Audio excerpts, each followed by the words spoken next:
नमस्कार, म लीलाराम ओली कैलाली, पेशाले शिक्षक। आजको यो भिडियो खास गरी महिला अभिभावकहरूका लागि जो आमा बनिसक्नु भएको छ।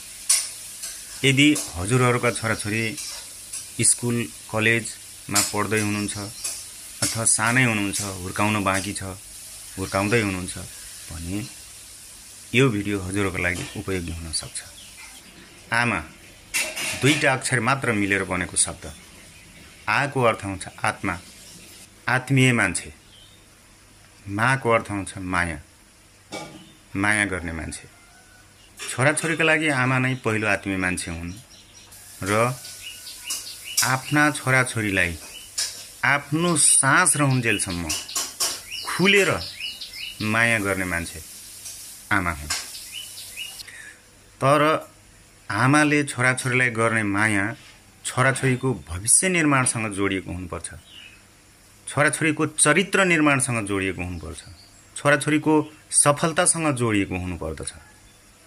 आमाले छोराछोरीलाई पुल पुल्याउने, ओभर माया गर्ने, अनावश्यक आवश्यकताहरू पूरा गरिदिने कहिले पनि गर्नु हुँदैन।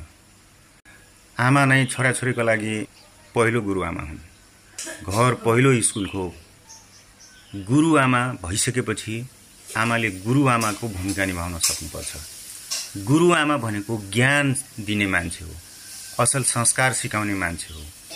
त्यसैले आमाले सानैदेखि आफ्ना छोराछोरीलाई स्वास्थ्यका कुरा, ज्ञान गुणका कुरा, माया, प्रेम, सद्भाव, संवेग, चरित्र निर्माण जस्ता कुरा सिकाउनु पर्छ। सानालाई माया गर्ने, ठुलालाई आदर सत्कार गर्ने कुराहरू सिकाउनु पर्छ। सामाजिकीकरण र सामाजिक व्यवहारका कुराहरू सिकाउनु पर्दछ।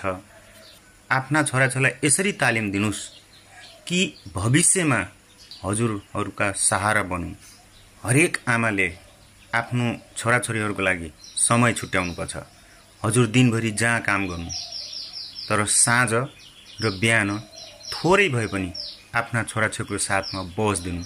राति सुत्नु अगाडि आफ्नो छोराछोरीको बारेमा सोध्ने, के पढ्यौ आज दिनभरि, के लेख्यौ, के होमवर्क छ, के तिम्रो समस्या छ, एकछिन बसेर गफ गरिदिने, भलाकुसारी गरिदिने। यसले गर्दा के हुन्छ भने हजुरको र हजुरको छोराछोरीको सम्बन्ध नजिक बन्छ।